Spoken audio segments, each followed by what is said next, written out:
recommended by a doctor for medical reasons, just don't do it. At the same time, the facts compel the federal government to recognize that marijuana can be legitimate in terms of medical applications when carefully administered in some cases. This may include the use as a substitute for addictive and potentially lethal opioid painkillers. They cause tremendous problems. This can do it in a much lesser way, can make people feel much better sell the news that are living through tremendous pain and problems. 40 states and multiple U.S. territories have already recognized the use of medical marijuana. This reclassification order will make it far easier to conduct marijuana-related medical research, allowing us to study benefits, potential dangers, and future treatments. It's going to have a tremendously positive impact, I believe.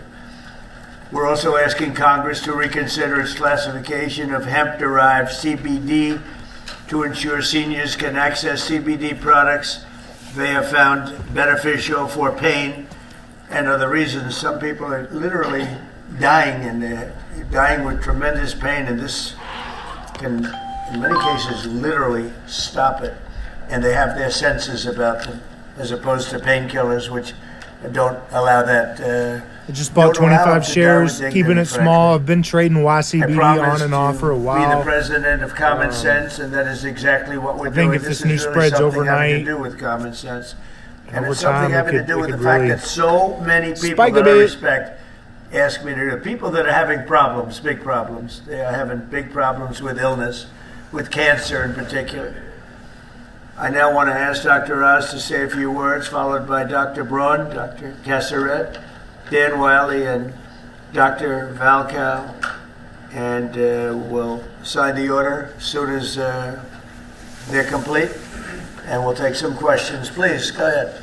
Mr. President, thank you for always bravely pushing for common sense change, as you call it. So President Trump, Secretary Kennedy have been pushing for change. They're passionate in their desire to help the American people, and they have relentlessly pursued this agenda throughout this administration. This also includes a deep passion for research, gold standard research, as Secretary Kennedy also says. But there's another side to the president that often isn't reflected in media reports, and that's the deep passion he has for the people in his life. And he has called me frequently about the people who are calling him, as he alluded to, who are saying that they've got problems and they got relief from some of the solutions we're talking about today. Howard Kessler, who's standing behind me here, was a mutual friend of ours, was an early caller of the president. Many others have ever reached out as well. And Howard's been a passionate advocate for avoiding narcotics, especially in seniors, and particularly seniors suffering from cancer. And that's a population that is a very important one. And it's a sympathetic population that's desirous of trying new ways besides some of the conventional approaches that have been tested by pharmaceutical companies but have untoward side effects. At the beginning of the year, one of the first things the president told me, he doesn't actually tell you, he demanded from me, that my agency, CMS... Nobody demands from him. Nobody. You have to know him. That's right. Go ahead. Use the whole tools at his wherewithal to find a better way to help seniors. A passion for a population that has gotten left behind with these discussions. I promised that we would find an answer, even though it had not been done before, and today we are delivering on that promise. Today, our Innovation Center at CMS is announcing a new model and additional actions to give seniors access to cannabinoids. These are CBDs. Looking to add, which many are already using to manage pain. There's some clinical evidence that's showing that CBDs provide relief from common conditions that affect Americans, including cancer symptoms and chronic pain and a slew of other problems that affect disproportionately seniors and our veterans. And 6 in 10 people who use the CBDs report that they improve their pain. I think all of those people are calling the president, judged on the number of calls in support of what we're doing today. And sometimes these decisions are difficult, and there's a reason this hasn't happened before, and there's a reason, Mr. President, that every president before you has whiffed on this issue. It's tough.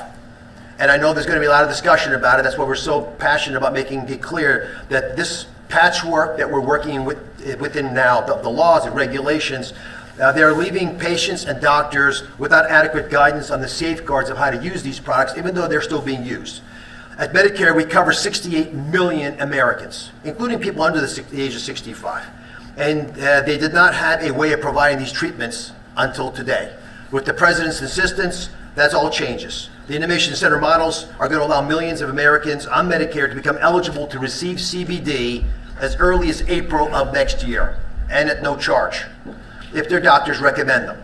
Thanks to the hard work of the entire CMS team, especially Abe Sutton and Gita Dio at the Innovation Center, the accountable care organizations in this country working in Medicare will be able to provide these products, again, at no cost to patients. Medicare Advantage insurers, and we've been calling them, are also agreeing to consider CBD to be used for the 34 million Americans that they cover. If you can hear my voice and you're over 65, you should pay attention to this executive order because it's going to touch your life. Again, this all becomes active after the first quarter of next year. These CBD products must first meet local and state quality and safety standards. They must come from legitimate sources, and they must abide by other regulations of those states. With these boxes checked, patients can be eligible for up to $500 of hemp-derived products each year. This is the first government-led testing of quality and outcomes for patients across different conditions, and it delivers on the need for more data collection and research into hemp usage. CMS is going to collect data, that's our job, on the patients that are being given these products by their physicians. And in accordance with all the privacy and security regulations, we're going to analyze that data. We're going to make it publicly available to everybody to be able to analyze with us. If it shows promise, we will expand access to these products to even more conditions amongst Medicare and Medicaid beneficiaries. I want to thank not just the Secretary, but Marty McCary. We want a lot of companies who are doing this research that approach the FDA for formal approval. That is the right way to move forward. And Jay Bhattacharya, who's hiding in the back, he rarely hides, but Jay runs NIH, and he's agreed to support initiatives to study the data that we're collecting. Howard Kester, God bless you for being a pain in our sides. Mr. President, he's promised to stop calling you. But on this issue, we'll call you on other issues. And I thank you again from the bottom of my heart for taking a difficult stance. Thank you very much. Okay. Mr. President, members of the Cabinet, thank you so much for the opportunity to be here and for your leadership in rescheduling cannabis from Schedule 1 to Schedule 3. This decision will accelerate scientific research and expand what can responsibly be studied. I'm a cancer psychiatrist and medical cannabis researcher at the Dana-Farber Cancer Institute. Over the past decade, federal investment in research has helped transform cancer care. People are living longer than ever before. But cancer care is not only about treating the tumor, it's also about addressing the anxiety, the fear, the stress that can come with a diagnosis, symptoms that can interfere with treatment and make recovery much more difficult. Many medications we use for acute anxiety carry significant risks, particularly in the older adults. That's why we're studying specific natural compounds found in cannabis, including the non-addictive cannabidiol, to understand whether they can safely and effectively help manage anxiety during cancer treatment. Rescheduling allows us to ask these questions rigorously about dosing, about safety, and who may benefit most. This research reflects the best of federal investment, helping people not only live longer, but live better. Thank you, Mr. President, for supporting careful, science-based research that puts patients first. Thank you. Thank you, Doug. That's beautiful. Thank you. I'll add my vote of thanks, Mr. President. I never really thought this day would come. I met a patient about 20 years ago, a retired professor named Elizabeth, who came to my clinic. She was dying of pancreatic cancer, and she asked me then whether cannabis might help her. And I said no, because that's what I learned in medical school. She reached into her briefcase, took out a 3-inch tall stack of articles, put them down on my desk, and said, "Really, doctor? You should read these. You might learn something." And I did read those articles, every single one, and found a bunch more. And I did learn something. I learned that there actually is some medical benefit to cannabis that I had not anticipated, never heard about in medical school. Second, I learned that there was a lot we don't know. And third, I learned it's really, really, really difficult to do high-quality, randomized control trials of a substance that's federally illegal. This rescheduling has the potential to change all of that and to rewrite the way that we do research related to cannabis in the United States in 3 ways. First of all, it'll democratize the research process so that all academic institutions can participate in research, not just elite academic medical centers. Number 2, it'll give patients and researchers access to highly refined, reliable sources of cannabis rather than relying on 1 or 2 sources around the country. And last but not least, it'll let us do the sorts of large-scale randomized controlled trials that we do in oncology and in cardiology. Not dozens of patients, but hundreds or thousands of patients. That's how we learn, and that's how we produce valuable I wrote an knowledge article that's about this a useful in while guiding ago. treatment decisions. Mr. President, without you, this never Our would have been returns to possible. handcuffs. My patients and I and all of our families are grateful. Thank you. Thank you, Doctor, very much. Thank you very much. Mr. President, I am Dan Wiley, National Commander of the American Legion, representing 1.5 million veterans. We are the largest veterans organization. We have 2.5 million members of our American Legion family. And I want to start by thanking you for your leadership on this issue. This issue is extremely important to the American Legion, and I want to thank you on behalf of the veterans. YCBD back open from the halt. From potentially the research regarding this issue. Also want to thank you for your VA Secretary, Secretary Collins, and his work on difficult veterans issues with us this past year. The VA has worked with us on our Be the One mission, which is a mission to fight the epidemic of veteran suicide. Veterans are disproportionately affected by conditions such as PTSD, TBI, depression, and chronic pain.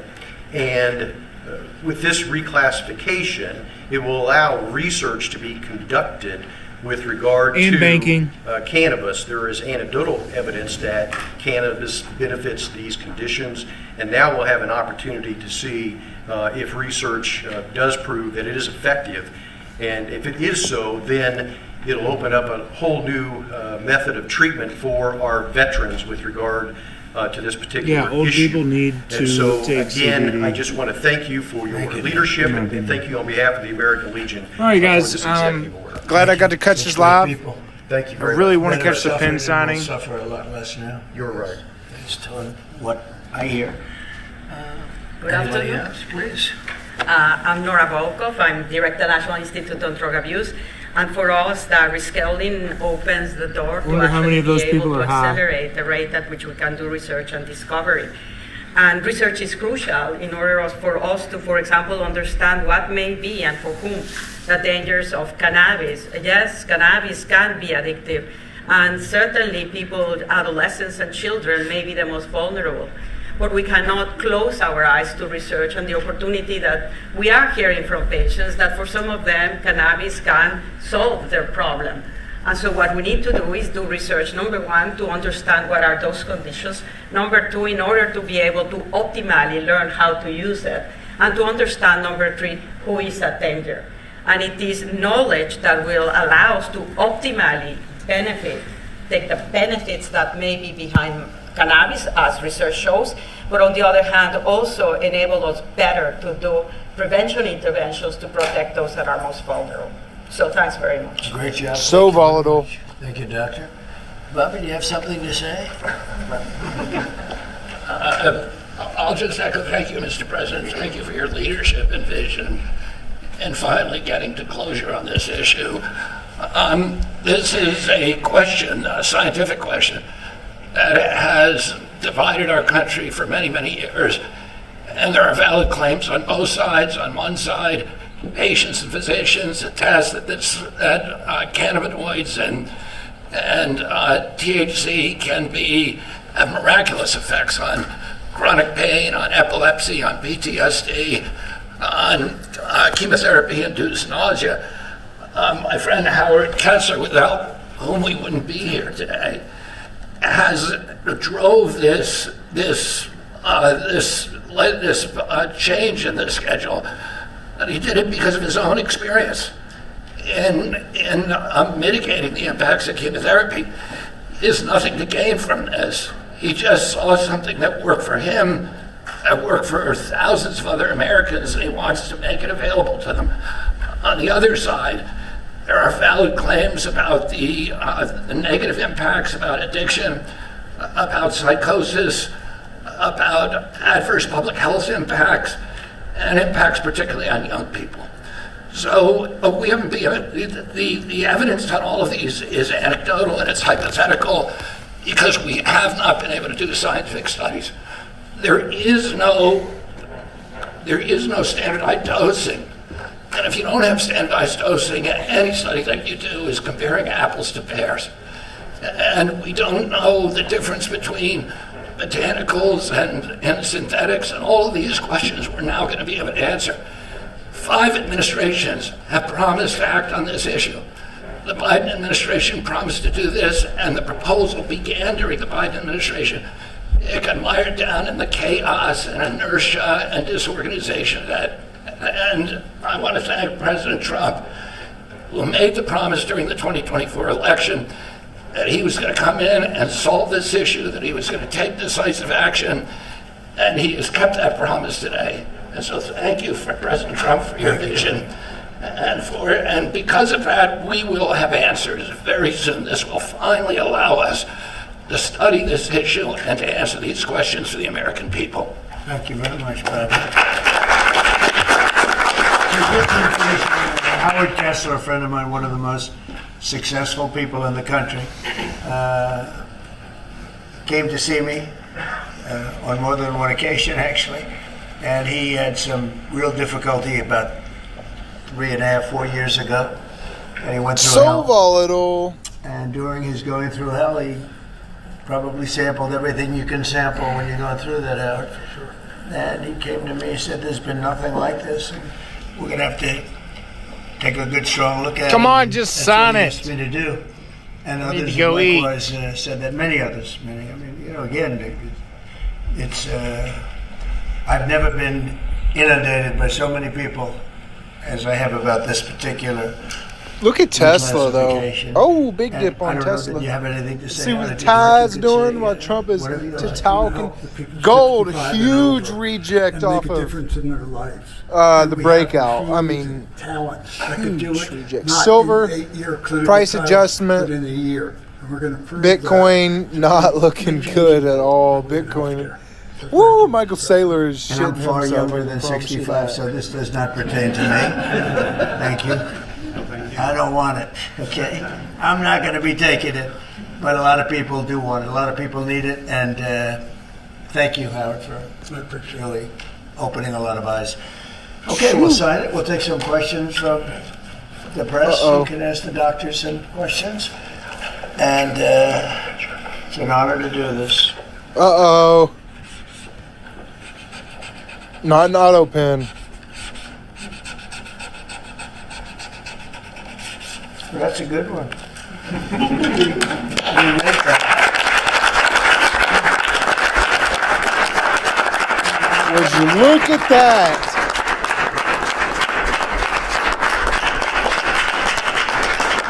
Incredible.